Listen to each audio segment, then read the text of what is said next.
Hello, everyone, and welcome to the February CASAS National News and Update webinar. We're so glad you all could make time in your busy schedules to attend today, and we have what I hope will be a very exciting agenda for all of you. If you aren't already connected on the computer as well as on the phone, please do, and this is the information at the top of this slide. My name is Linda Taylor. I'm the Director of Assessment Development at CASAS, and I'm going to be starting us off. But let me go back. We do have other presenters today. Berenice Weber from CASAS, Nancy Taylor from CASAS, and Janice Farah from CASAS. So, a little bit of housekeeping before we start. Please make sure your phones and computers are muted, as well as any video showing. We are asking you, because there are so many people on the call, to please post your questions to everyone in the chat box. And if you would, please include your name and email in the post so that we can get back to you later. We have staff on the call who are monitoring the chat box. And if we can, we will try to answer your questions as we go, but we sometimes find that there are just too many to handle as we go. So if we don't get to answer during the webinar, we will definitely respond to you if you give us your name and email. And also, as we did in the January webinar, we will compile and post the responses at the end of the PDF on the CASAS website in the News and Updates webinars page. So just to reassure you, we are recording the webinar. So if any of your colleagues were not able to make it live today, they can definitely listen to the recording with the PowerPoint later. We also post the PowerPoint as a PDF. We'll also be actually posting some additional documents, and as well as I just mentioned, the chat box responses. So that will be there available for quite a while. In fact, just so you know, the archives from all of our previous national webinars are there. So, and there's really a lot of great information on those as well. So if this is your first time or if you've missed one, I do encourage you to go back and look at the previous ones. All right. So our agenda for today is we're going to have an overview of the new CASAS catalog. Then after that, I'm going to give you a few updates. We try to tune these webinars to be responsive to the kinds of inquiries we're getting from the field. And so there are 2 points that I'm going to briefly address. And then the majority of the session today will be Janice Farah presenting about reporting using TOPS Pro Enterprise. So right now, I'm going to hand it over to Nancy Taylor and Berenice Weber, who are going to show you the new CASAS catalog online. Thank you, Linda. This is Nancy Taylor. I want to start off by explaining that the catalog for 2020, this is the first time we've ever gone online only, so there is no hard copy. One of the advantages that we saw to that is that you can make updates throughout the year. So as new products develop or some information changes, we can do those on the spot, which we certainly can't do with hard copy catalogs. So that was a large factor. And the other thing is that an online catalog is a bit more environmentally friendly also, and we took that into concern. I'd like to begin by showing you the, I'm not going to go through every page, or that would take an hour webinar in itself, but I would like to go through some of the changes from prior years. And the table of contents is certainly different because it is online. And you'll see that there it is on page 3, and each of those items is a hyperlink. So you can click that hyperlink and go to the page that you are on. or that you're interested in, I should say. Nancy, When you get to that, yeah. we cannot see the catalog on your screen. You have to actually hit share. Oh, okay. Berenice will do that. Sure, okay. There we go. Great. Much better. Got it? Yes. Okay. As I said, each item listed in the contents page is hyperlinked. So if you click something that you're particularly interested in, it will take you to that page instead of having to scroll down to numerous pages. And you can see how it just does a simple page turn. If after you've gone to whatever page you're interested in, when you're done with that, if you look in the top right-hand corner, there's a small link that says Contents, and that will take you back to the Contents page. The other thing I'd like to talk about is on page 5. We have something that we hope will make the CASAS process clear to everyone, especially people who are somewhat new to CASAS. We broke out by modality, or program, I should say, by program, adult basic ed and adult secondary ed and workplace. On the top chart in the blue, and then on the bottom chart in the red is for ESL or English as a second language, English language learners in any program. Then we broke it out according to whether you're going to do testing online, which would be with CASAS e-tests, or whether you're going to do paper-based testing, and what you particularly need for each of those to get started. On page 6, we have some training options. If you've done CASAS implementation training before, you learned the basics of CASAS. I always refer to that as a CASAS 101. We are developing, and they are coming along quite nicely, I understand, 4 training modules that will be geared toward a person's particular interest. In other words, implementation basics, the first one would be for everyone. Then module 2 and 3, depending on whether or not you're doing paper testing or CASAS e-tests. And module 4 is really for instructors, but we encourage everyone to do all 4 when they are ready, and we will certainly make an announcement and send a global email to everyone when they are available, and we expect them sometime this spring. Now let's go over to just a sample, our newest reading test and math test. Reading Goals is our newest reading test, and Math Goals is our newest math test. One thing that we did was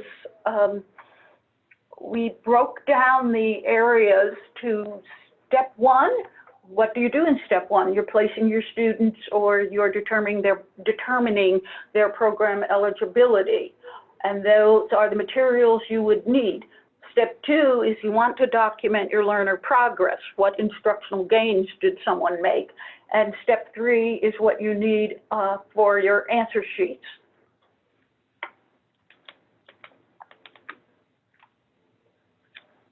And there are ordering hyperlinks at the bottom of each page. So if you're interested, let's say in the Math Goals series, you can click there at the bottom and it will take you to the website online ordering.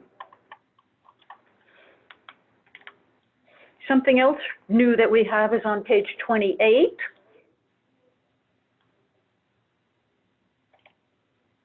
And these are still in development. I believe they're undergoing field testing. And those are some new materials for visual impairment or blindness. And we have developed, I think the thing that's important to know about this, well, many things, but you see where it says supplements. Each of these has a supplement, which is really instructions for giving this test to those who have the visual impairments or are blind. and the materials that you will get when you place that order. We still have a Braille test that some of you may be more familiar with, which is the Braille Reading Assessment Form 837, which is an all Braille test, and it's at lower levels. So it's at an A and B level, where the other ones on the other page that we just spoke about, the reading goals and math goals, have a much wider span than A and B. And the life and work reading that you see on the bottom of page 28, there's four forms there, and those are B level and C level, which seem to be the most popular areas and where this population tends to fall. We did not develop an A or a D level for this population. Let's see, page 33. We do have a chart because so many people do ask about whether CASAS tests are approved by the Department of Ed for NRS, National Reporting System, NRS approval.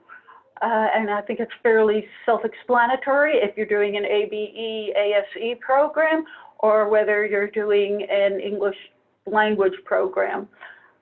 It says the forms, when it's approved through, and then a little description at the bottom about our skill level descriptors and about the NRS EFL's educational functioning levels and grade levels, because people are sometimes interested in grade levels. On the next page, page 34, many of you may be familiar with the CASAS National Summer Institute that takes place every June. This year it will be in Orange County. The registration periods and the registration fees are listed, and the dates of when those fees are applicable. On page 35, these are, when you place an order, I think it's wise to go through this and read this so you know how we deliver, if you want an expedited delivery, all of that. At the very bottom, there's a training and test use agreement, and you'll see some of the steps there. And we ask you to, excuse me, check that form, that you have read that and that you do abide by the conditions, because test security is very, very important for what we do. And on page 36 is an order form. We always take orders by fax, or you can print that and even mail it in if you like. But also, if you order from you can order off of the web, go to the website and click order, and you can see it allows you to order by, you can order by test series, the purpose of the testing, what else? There's a few other ways to order. Search by level. You can search by skill area, reading, math, whatever, writing, whatever you're interested in. I would like to add that if you would like to order via email, you will have to go on this page, you know, on the top bottom of our, on the top bottom we have this order, and if you scroll all the way down, there's the order form. So you can download this order form, and this is a fillable form. So you can just save it to your desktop, enter all your information, your email address, and all your information, all the titles of the products, the quantity, and the price, and this will do like some adjusting for you, and then you can just email that at CASAS, orders@casas.org. And apart from doing online ordering, I think the second easiest way to do it is via the order form, via email to the ordering department. If you do via email, you will have to call this number to give your credit card information, and we do that just for safety. Okay, I think that's all I have on the catalog changes. Most of the other pages, as I said, are fairly familiar to those who have been using CASAS. One thing I would like to add that I didn't think before, these icons that you're seeing next to each product, when you see the two icons, the e-test and the paper-based, is that this product can be found on e-test or paper-based. And for example, the Braille is just paper-based. So that's another way to let you guys know what is available on e-test versus just paper. Okay, thank you very much, Nancy and Berenice. I'm going to ask you to stop sharing. Mm-hmm. All right. And now back to, so I'm just, this is Linda Taylor again, and I'm just going to quickly mention before we get into the reporting portion, two things that we've been asked about recently. One is, what is the status of our new ESL test series? And in a nutshell, we are planning to submit to the U.S. Department of Ed for review for NRS approval 2 tests on October 1st, which is the only time we are allowed to submit, one for reading for ESL and one for listening. So that is the plan for that. And as far as when we will hear back from that review, it's we never know exactly, but hopefully sometime in the spring of next year, 2021.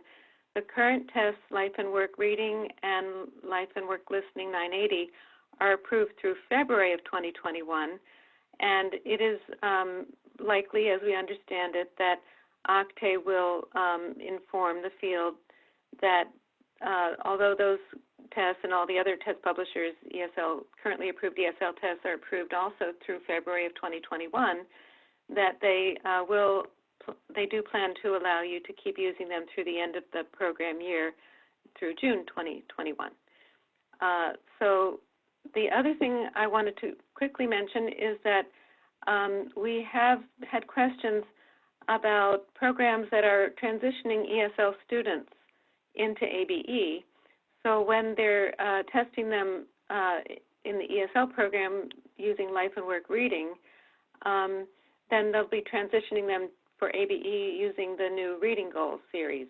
And we do recommend that you use the Reading Goals locator when you make that transition, because then you are more likely to get an accurate placement into a pretest form that the student can handle.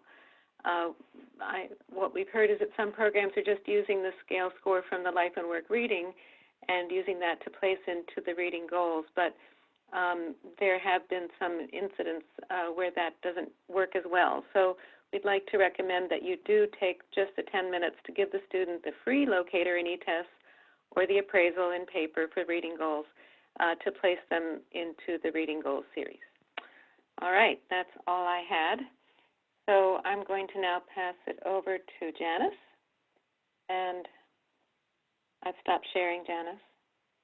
Got it. Thank you, Linda. I appreciate it. Let me go ahead and bring up my copy of the PowerPoint. Welcome, everyone. Thank you so much for joining us today. I'm delighted to be presenting reporting using TOPS Pro Enterprise. I hope that I can have a little bit of something for everyone. I'll start kind of at the 30,000-foot level and give an overview, and then we're going to talk a little bit about the different ways that the different individuals use TOPS Pro Enterprise reports. It's the result of many, many years of expertise, and we've built it into a system that we believe is flexible and easy to use. The interface will be obvious during the demonstration portion. What I'm going to use is a Rolling Hills database, which started out as real-world data, and then we sanitized it, and we have a lot of students in that database. So it gives us a good place for us to do demonstrations, as well as a test bed for you agencies to go off and test or practice or just look for samples of ways to set up classes. I want to cover also not just the individual reports and what reports we have, but I want to talk about how we use them. I'll include best practices and some experience notes. I spent 4 years in adult ed as a data manager, a proctor for a small agency here in Northern California. I've been with CASAS for the last year, and it's been like learning through a fire hose, but I hope that I'll be able to give you a few insider tips today that'll help you. So for today's agenda, we'll start with the overview of basic reporting, which CASAS divides into 2 sections. One's called score reports, and the other is called skill reports. Now, Berenice and Nancy mentioned the new modules that are coming up. I want to flip my screen just real quickly over to show you what these look like. Score reports and skill reports will be in Module 4, Unit number 6. And they actually it's a really great way to divide and conquer between what are just the numbers that are associated with the student's assessments and what are the skills that are underlying, that are implied by these different types of achievements as they progress in their education at your agency. We're going to look at some of the reports that inform instruction that teachers use, and we're going to look at database cleanup reports for accountability, avoiding garbage in your database, and following best practices for leveraging that data for grant reporting. So some of the multiple uses of reports, here's our 30,000-foot overview. I like to share this quote: reports give valuable information that can be used in multiple ways. We can use this information for informing instruction. We can use it to gather statistics that are used by presentations to boards and community, connections to funding, accountability, and data that's required for grant applications and administration. Finally, reports reflect the vitality of your organization, of your whole program. And it's essential for individuals that are stakeholders like deans and directors to look at student outcomes as a whole and enrollment trends and even teacher performance, and then to compare that with statistics that are available both statewide and within their local regions. Some of the special advantages of using TOPS Pro Enterprise reports, I love the drill down feature because of the architecture of our database. It's more flexible than a flat spreadsheet. The reports are actively linked to the student data. So if you see a mistake, like a missing birth date, you can click, go in, fix it immediately, and rerun the report. Very powerful. The CASAS reports were built using years of experience, and we've got reports that are designed using that real world feedback for any different kind of CASAS participant. And for the advanced users, you might want to look into access groups, which you will allow the agency to specify individual groups, and you can customize that for your agency, saying this group of users are teachers, and we want them to have access not only to the skills reports, but the score reports as well. Finally, I'm going to get to the drill down in the demo just in a few minutes. I only have maybe 1 or 2 more PowerPoint slides, and we'll be into it. Reports are beneficial for your agency in terms of not just a snapshot in time, which are like the NRF's reports that reflect the end of the program year, June 30th, but also for planning for the future and being able to extrapolate some of prior year data and bring that together and look and see maybe if we should add certain classes or maybe make changes within the agency.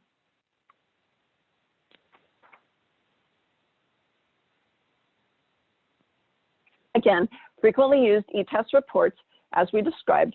Score reports consist of reports like the personal score report, the next assigned test, some of the test histories and learning gains reports. The skill reports fall more into the content standards and competency performance. This is helpful for teachers for planning.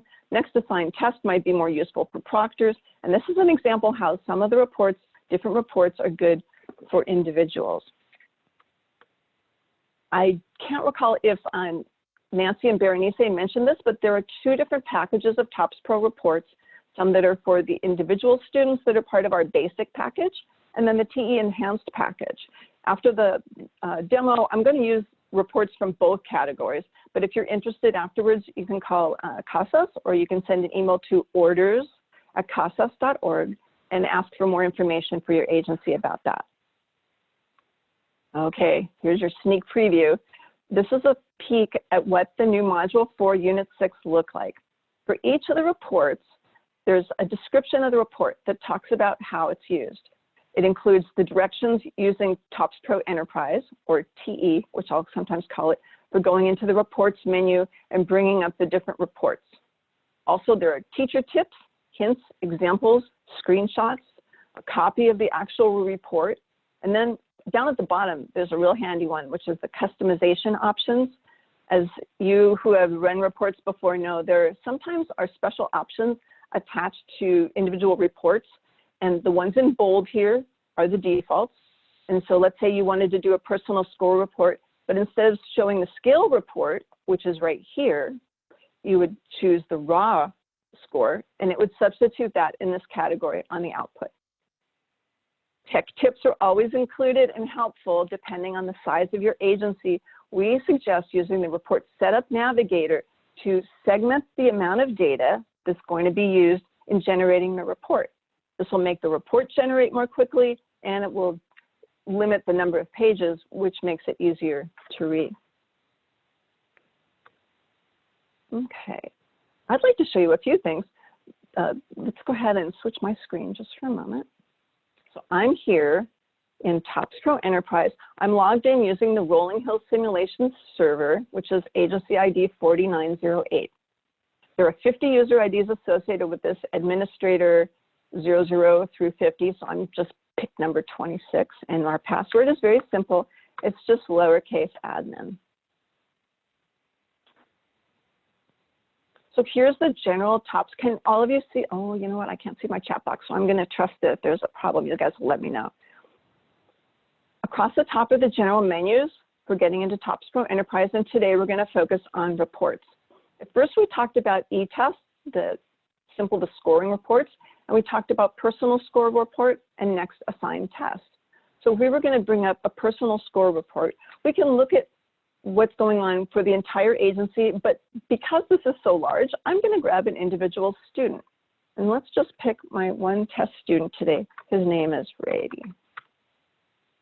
And what we can do is we can use this button over here to select which ones we want to run the report against, and the button to make it go is generate. When you see the little orange cog moving, that means that the database is gathering the information it needs to do to print out the report. So here is a personal score report for this individual, and what we can do is build a history of understanding about what the student has done. In my example was a mid-year student. We're looking to see that back in January, he took a goals reading test of 907, and he scored a 232 on it. And if we scroll down through the report, we can see what this entails. What is the personal score report? What is the description of the level of the way that this person can interpret common written material, understanding overall structure? As we go down to page 2, we can see that this person took another test later in the year in March. This time he took the 908. And if you know anything about CASAS tests, 907 and 908, that would be a proper pairing of tests. And he scored a 245, which is higher than he did in his prior test, which scored a level 4. Within NRS reporting, this would be a functional level gain. And here's the revised description of that student's abilities based on the NRS level. Let's look at another report. If we go into e-tests, let's look at next assigned test. So since this student still has room to grow, he's at 245 level 5, there's still room to grow. What is this student's next assigned test? So let's grab that same student again. I'm going to deselect all. I'm going to click up here near name. This is a filter. You can do not only starts with, you could say ends with, you can do contains. Starts with runs pretty quickly, so that's the one I'm going to select. Click on OK, and we're going to run the next assigned test on this one student. So he took the 907, then he took the 908, and if he's going to try to take the next one, so here we go. The last test was the 908 in March, and then after sufficient amount of instruction, the next assigned test would be another copy of the 907R, and that would be in the goal series. Hopefully that's clear. I like to also point out at the bottom of every CASAS report is what we call the criteria. And it's important to note that when you run a certain report and you look at the data, that this keeps track of what were all the criteria that were used to create this report. So that you notice we use the student in the current program year starting with righty, and this is the date range that it's going to be running against. Now, in preparing for this demo, I created a collection of outputs from this report, because each of these reports you can either export to a file, or you can you can export it not only to a PDF file, but you could export it to an Excel spreadsheet and save it to the directory. I've created a collection of these, which we will also post along with the presentation at the end. You can obviously print it, you can change the layout settings, you can fit the page, fit the width, you can move it around, you can click this little button over here, which will give you full screen access, lots of features. One thing I like to show also is the student test summary. That'll be the last report in this series, and then we'll kind of go back to the PowerPoint. This is under reports, test results, test history, student test summary. So what we're going to do is we're going to set this one up a little bit differently. Let me show you. Now, every time you run a report, this is part of this right side of the field is very standardized. It includes the session name, which will print on top of the report. We can collapse that. It includes common filters, such as the program year or date ranges. Now here we can include different types of output parameters. Some agencies don't like to show the student name, so we can switch it to an ID number if we wish. Let me move my mouse over a little bit, my window over. We can generate output based at the class level, the site level. We can run this at the agency level. And this particular student, the participation source is the type of attendance that's used. More and more within CASAS, we talk about is the attendance counted with daily method or is accumulated or an update. This particular one was calculated using the daily method. That's the standard. Actually, within the RHAS database, it's kind of a mix and a collection because of the way that the data was imported. But within your agency, whoops, that's a good catch. It reminded me that I have to choose the right student. Let's do that and click generate.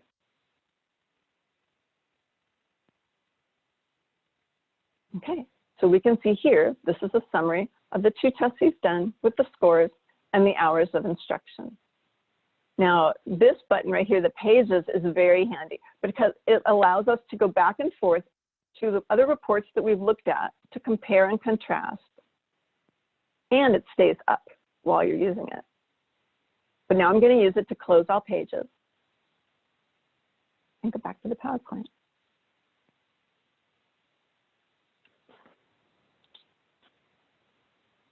The second section is the reports that inform instruction.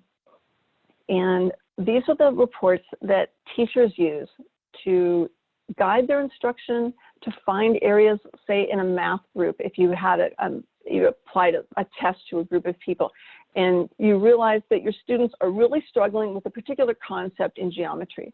You can direct your instruction to that sort of area and give them confidence so when they do take their next post-test, it will be easy to do. So what's the first step in order to have a solid instructional assessment program? How do successful agencies plan this? And what we found at CASAS is that agencies that are successful, they actually plan their assessments using an assessment calendar. And this has to come first because it defines the testing schedule. Agencies will thoughtfully create it, looking at other conflicting things within the organization on a calendar basis. It also looks at the human and the logistical levels of what needs to happen. Do we need a cart full of Chromebooks delivered to this room on this day? And it also helps the students to know that before the Christmas break, we're going to do our first round of post-testing. And it makes testing part of the program without creating friction or difficulty. And it sets up expectations for everyone in the organization. Now, as far as the overview, looking for best practices, which I promised I would mention just a little bit, agencies will look in the first quarter at the students and say, are we doing our pre-tests across the different classes? Because that's a good time to do it at the beginning of the year or the beginning of the semester. Then later on, maybe in the second quarter, have we started our post-testing? And look for statistics along that line as well. California agencies have a requirement for an assessment policy. This WIOA assessment policy, it's a great place to put a copy of this assessment calendar so that you can refer to it. And it will often describe the pre and post-test guidelines, such as the number of hours between tests. And CASAS recommends 70 to 100 hours between tests. However, reality strikes in correctional facilities. Sometimes you don't have that full 70 hours, but you'd like to document that the student has made progress. And so this is where having guidelines that are unique to your agency, documented in your assessment calendar, is very helpful. As you get into the reports, the terminology can be a little bit unwieldy. I know as a data manager myself, rather than a teacher, it was a little bit difficult. So I created an acronym cheat sheet for myself, which I don't know if any of you think that might be helpful. You can maybe type in the chat box, acronyms, yes, and we can post that along with the PowerPoint presentation. The question always becomes not just how and when to administer the test, but why. So what I recently got to be involved in, just from the back of the room, but we had a group of 40 teachers here in Northern California, and they got together with an instructor from CASAS, and they were armed in advance with copies of the 6 reports that I talk about here for their individual agency and for their class. And then the instructor broke the groups into 2, ones that mostly focus on ESL training and the others that focus on ABE, ASE, HSE training. And they got to work through several different exercises and actually use the reports to see how they would define instruction. And that was very helpful for them. Now, this competency performance summary, this is an example of one of the reports, and I'm going to just, again, flip back into the modules that are coming, because looking at time, I'm definitely not going to be able to drill into too much detail with them. But this is an example of the different skill reports, looking at the individual skills profile. Can you see my mouse there? The student content standards by performance. And depending on if you're a basic or enhanced, you can see the student results or the class results and the competency performance. And this is wonderful. It follows the same format, describing the report, showing how to access it in TOPS Pro Enterprise, some sample reports, tech tips, and customization down at the bottom. Also skill reports by class performance. Here's the examples for this one. And we changed colors to make it easier to see. And again, we're hoping that these modules will be available in March. So the place to look for that, if you go into CASAS, www.casas.org, online registration, this is where the self-paced training modules will be for the modules 1 through 4, along with our basic training, beyond implementations basics, and the coordinator and proctor certifications.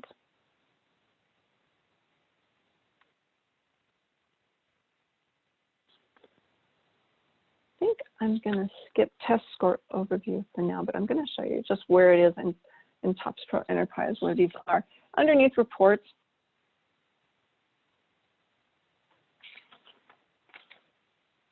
if we go to test results, these are where some of the skills profile reports reside. The individual skills profile, competency performance, and content standards. What I'd like to show you next, we've already talked about probably more than a dozen reports.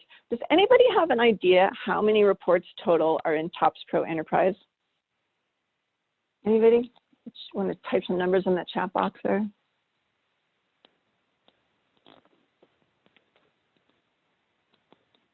All right, well, the answer is over 120. Wow, way more than we can demo today, but we did create a tool that I want to show you today, which is called the Report Locator Wizard.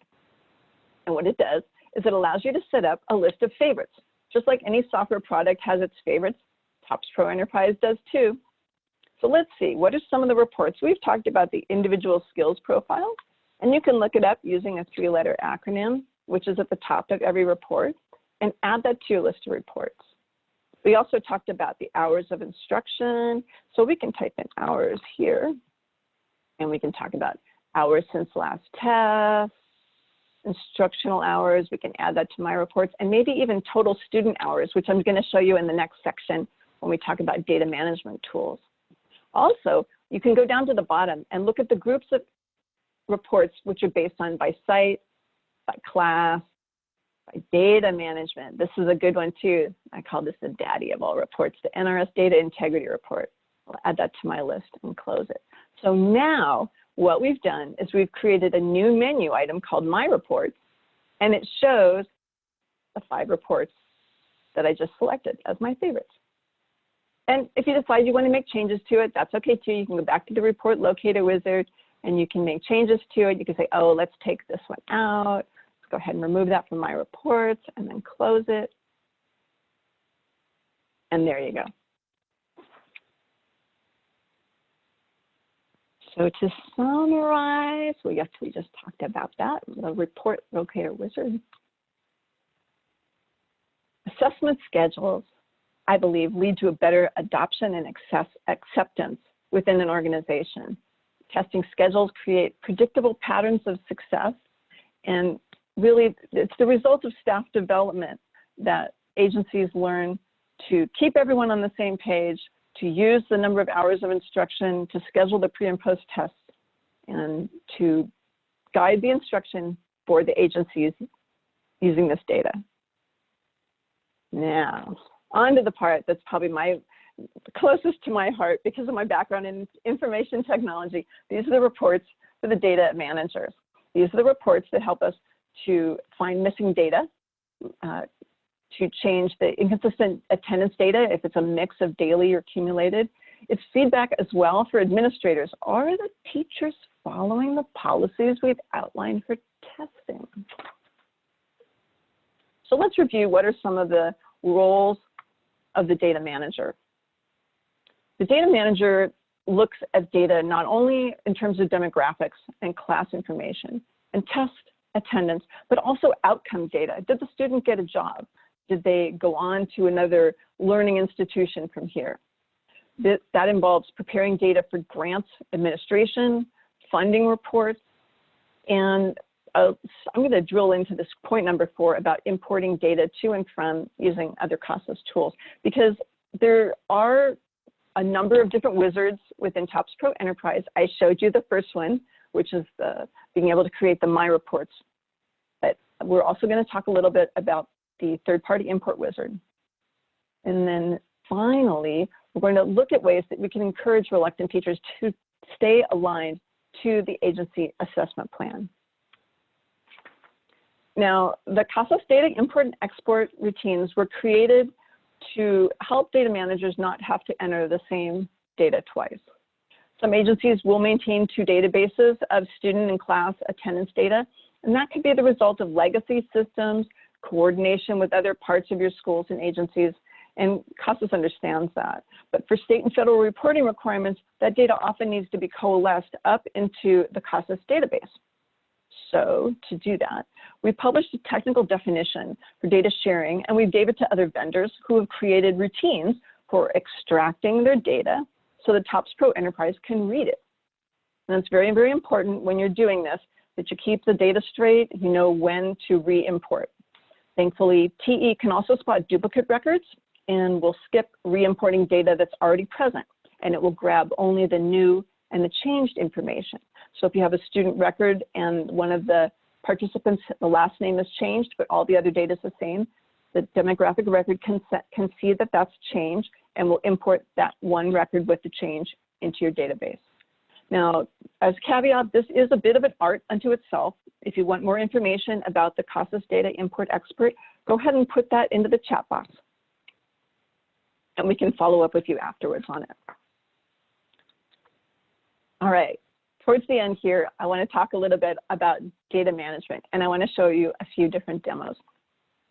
I like this picture. It's actually of a library. And you think about a library being a source of knowledge, but really it's the shape of it is so brilliant because you've got all these people and they're part of the team and it's going into a central place. So let's bring up TOPS Pro Enterprise and I'll show you what's going on with this. Let's say, oh, I forgot, there's something inside some of the reports that are charts, which I want to show you first. Let's go into the reports demographics. Now let's say you are noticing as data manager, you're noticing that there seems to be a certain number of errors during the intake process. And you're wondering, maybe my registration form, we need to translate it to a third language. So what we can do is we can run a report called the demographic summary. And what I'm going to do here is I'm going to slide down, I've shown you this already before, but into the special output layout formats, we can actually choose a pie chart for this. And we can say whether we want the label, the legend in the chart or in the labels, and if we want to run it for the whole agency or not. And since we're not looking at too much data, we just really want to look at, let's say, which programs, which native languages, and maybe let's throw in age as well, and go ahead and generate the report. So this is looking at data across the entire Rolling Hills database, 4,000 students, gathering data and producing charts. Here are the top 5, and then others is the conglomeration of everything else below that. So here's the first one, which is the age of the students. There's the program distribution. This agency is very well balanced in terms of CTE, HSE, and all the others. All right, here's the question we were digging for, native language. So it looks like for this agency, English and Spanish are the top 2 languages. But maybe we can drill into this report and look and see that there are a number of people that speak other languages, and it might be valuable to go ahead and get information. Now, you see this little red box? That's the drill down. I haven't really talked about that yet, but we're getting ready to go into that next. So if we were going to run a report for the data manager, this is brand new. I don't know how many of you have tried it yet, but it's called Total Student Hours, and it allows us to find errors in the import-export process as far as attendance is concerned. And that's also under demographics, total student hours. Now, if you can imagine total student hours across an entire agency this big, it's too big. So we're going to need to pick up, set it up with an instance. We're just going to grab one class ID. Let's try maybe a GED prep class. Oops, typo. Oops. There we are. And what we're going to do is we're going to look at attendance in the far right column. Okay, total student hours, 2 pages. Here's our students. Now, these are the 2 columns that this very valuable report is showing us. These are the hours that are counted in terms of NRS reporting. This set of columns are the hours that are uncounted. That means that for this particular student right here, let's start with the very first one at the top, the hours that were recorded on January 16th, 4 hours in an update, aren't going to be counted because they're type update. They're not type cumulated, which this particular set of the agency uses cumulated for all their hours. And if you actually scroll through this report, it sort of looks like January 16th was not a great day for data importing, maybe the 17th too. Maybe there was a substitute that was doing the data import-export that didn't quite get it right. So what I want to do is I want to kind of dig down a little bit. Anytime within the reports that you see this red box, you can right-click on it and bring up different views of the exact data. So we're going to look at student program year. Okay? And this is helping us trying to find out who or where that little piece of erroneous data was introduced. Because it's a relational database, we can go ahead and do that. We can look in the class records, and there it is. So we can click on that and say More, View, Info. And that'll bring up the date and time, which user and what method that particular piece of data was imported. And then you can go back and try to figure out what went wrong. And the way that we did that, just backing up, is we picked a student and we drilled down using the total student hours report by using the red box and going to student program year population. All right, I promised my favorite report. Here it comes. This is the NRS Data Integrity Report, and that's under Data Management. All right, I'm going to just run this on the entire agency. You can run this on individual groups of students within certain programs or classes if you want to drill down and see information. I'm going to let this run for a second.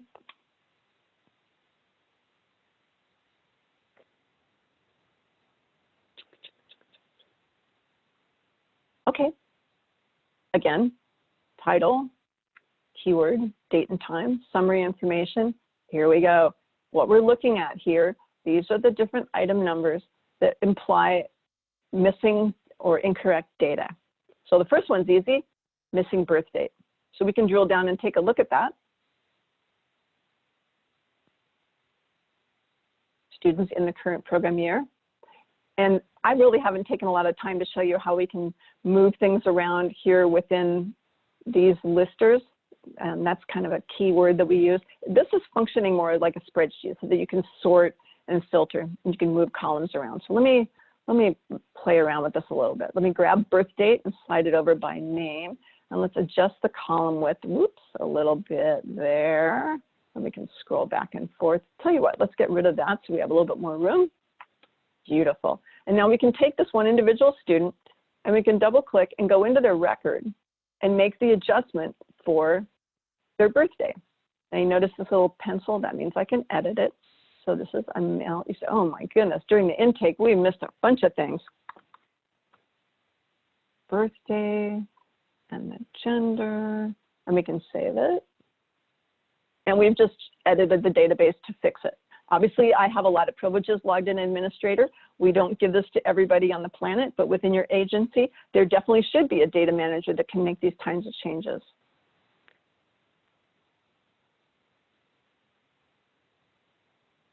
All right, so back to the report. I just unclicked that little button so we can go back to the data integrity report. So our number was 15 before we made that change. So let's go back and regenerate it and see if that number goes down one.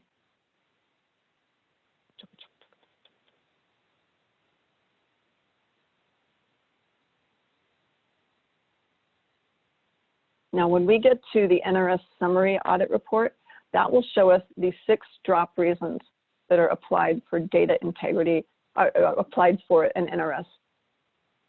There we are, 14, 17, see? And if you were to drill down into it again, you'll see that that student is no longer in our list of program students missing their birth date. If you ever want to know how many students are in this list, instead of going 1, 2, 3, 4, 5, you can just click on more. And they'll say there's 14.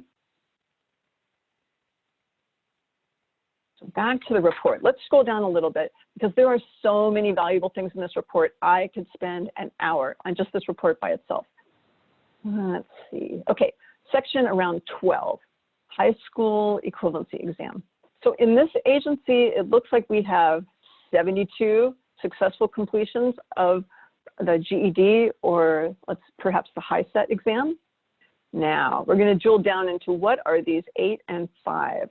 These 8 say that they pass the exams, but their instructional program within Top Sport Enterprise is not HSE. Oh, that's a mistake. We can fix that. We can bring up the student and program years. We can go into the enrollments population, and we can change it so that that's one of the things that these 8 students are listed in the right program years. Excuse me, instructional program. Let's move this over here. So if you look, and maybe we can get rid of this site, you can right click on this button anywhere in this gray area and you can hide the columns that you don't need. You can make them narrower and you can make them wider. So we could actually edit any of these students and put them into the correct instructional programs. Another place to look, here's a good one. What do you think caused this one? Passed at HSE, but the highest degree earned is HSE or higher. What's that? That's another intake problem. So let's take a look at that. The students came, they showed up, they said, hi, I want to get my GED. But somehow these 5 students in their entry record have the wrong information there. So what we can do is we can go in and we can fix it. Let's see, where's it? I'm trying to think if I have any of these set up. One of the suggestions I would definitely make is to consider using one of the new features in TOPS Pro Enterprise, which is the Student Documents feature. And that allows you to upload documents anytime in the student's record, but usually it's really helpful right at the very beginning. Like let's say when the student came to us, they brought along a copy of their transcript, which I think I happen to have a copy of the transcript right here. There's one. And it will attach a PDF copy of the transcript, and you can make notes like it's a transcript, and it comes from Ventura Adult Ed. And let's say it was an issue date of last year. And we can save that. And this is best practice I'd like to pass along. So that when you have the student, now you have a copy of their transcript. So if something happens and they're missing their birthday or something, and you can just pull it up, look at it, open it, and it's all right there in their data. And again, this is sanitized data. This is no one in particular. But do you see the value of that?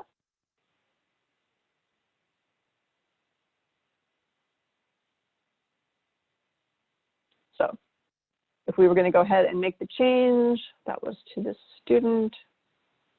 Let me go ahead and edit it. And we were looking at NRS data integrity. We're going to fix their high school diploma because that's not correct. Education, highest year of school, he only had grade 11, and he didn't have a high school diploma, so we'll change that to none, and we'll save it.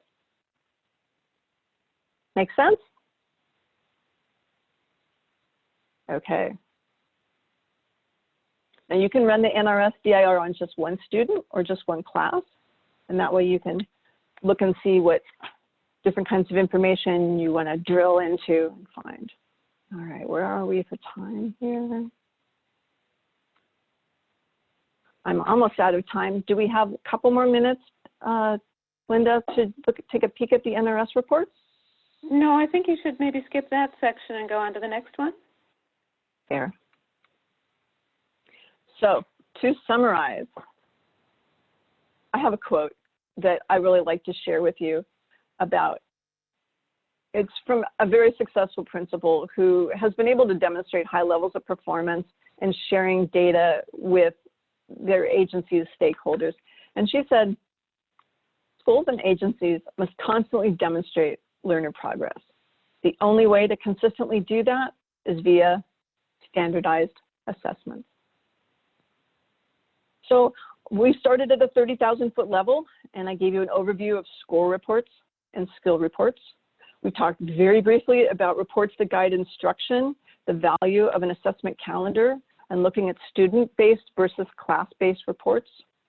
And finally, we took a peek at the data manager reports, the tools and tips for keeping your agency data as clean and accurate as possible. Again, a reminder that if you enjoy these kinds of trainings, please join us at the CASAS Summer Institute. It's 3 days of panel discussions, meetings, presentations, and networking with others in adult ed. And news and updates. Linda, are you going to take it from here? Sure. Just to ask you to save the dates for the next two webinars coming up in March on the 18th, and in April the 22nd is when we'll be doing this again. And if you do have ideas about what you'd like us to cover, please do let us know either in the chat box now, or you can email us at training@casas.org.